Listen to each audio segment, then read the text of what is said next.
Welcome back to AM Northwest. When it comes to making wine, our first guest knows all the secrets. He spent a year as an apprentice winemaker and wrote a book about his experience. We welcome the author of Crush, Nicholas O'Connell. Good to have you with us. Thank you. Glad to be here. Okay, why did you decide to write a book, first of all, and why were you interested in wine to begin with? Where did your passion come from?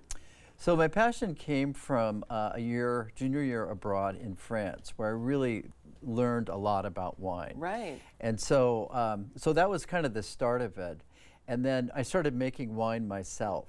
And one of the things I realized that wine has this sort of romantic image where nobody does any work. Everybody just sits on the deck, sips rosé. Nobody's getting stained pants. Nope. Nothing bad is happening. Right. No work is being done. So I'd written stories about that.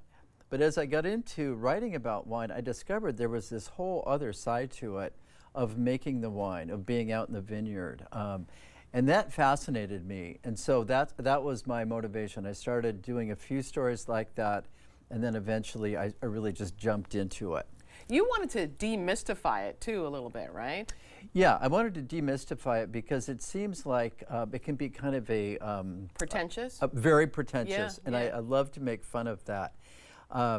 Whereas it's really such a product of the earth, right? And you know, Very it's true. not pretentious. The people who work in the industry are not like that at all. So I wanted to bring out that side of it, and to do that, I wanted to work in various places. So I've been making wine for 30 years, but I wanted to work with all these famous winemakers up and down the West Coast, and I was lucky enough to do that. Here in Oregon, it was Ken Wright at Ken Wright Cellars. Tell me about that experience for you, about working with Ken Wright, because he is well known here. So Ken is a total dynamo. Yeah. I describe him as probably the best salesman I've ever met in my life, because the way he talks about his wine, I just want to buy it. Yeah.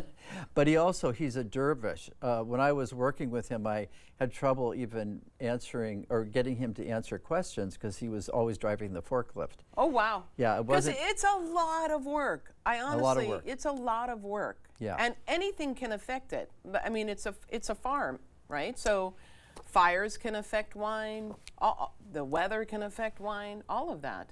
Yeah, so it really takes a dynamic personality like Ken's or the other people that I work with to kind of keep that under control and then produce something that's just excellent and so memorable. Is there competition between all the winemakers, or is it more of a camaraderie kind of thing? It's both. So okay. I mean, all of them, they want their wine to be valued. Right. But they cooperate too. You know, if they need equipment, they'll loan it to them. Ken helped create the AVAs in the Willamette Valley, and he had to get a lot of cooperation from the other winemakers to do that. You tell a story that I find hilarious about making wine in your basement and dealing with fruit flies. Right. All of us cannot stand fruit flies, but this is a story beyond all stories, and I feel very sorry for your long-suffering wife, Lisa, when it comes to these fruit flies. So tell me the story. So in this book, I'm kind of the comic relief to the other people. And one of the things, I make some mistakes as an amateur, and one of the mistakes I made was fermenting a ton of fruit in our garage downstairs in our house, as opposed to being outside. Right. So as the fermentation starts taking place, fruit flies show up, and they proliferate very quickly. Yeah. And so if they're outside, it's not a big deal. If they're inside, they'll start doing stuff like eating the chilies. They'll start eating the toothpaste.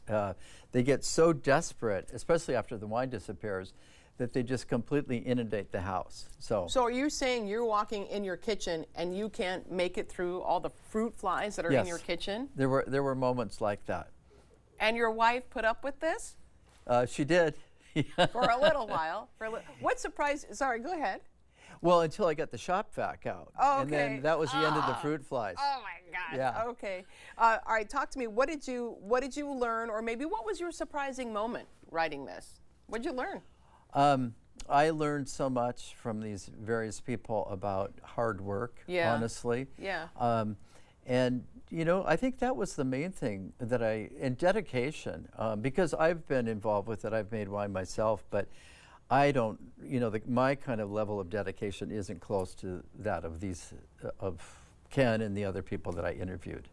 How do they come up with the names? Like, or not the names, but the descriptors, right?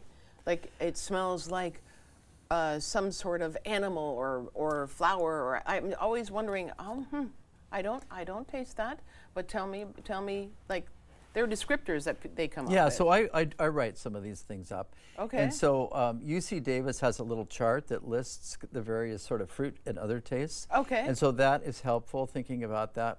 But people just kind of come out of, it comes out of thin air, whatever they like, you know. And then you're trying to describe a wine and give it a personality. So I've used, this is an Arnold Schwarzenegger of a wine before.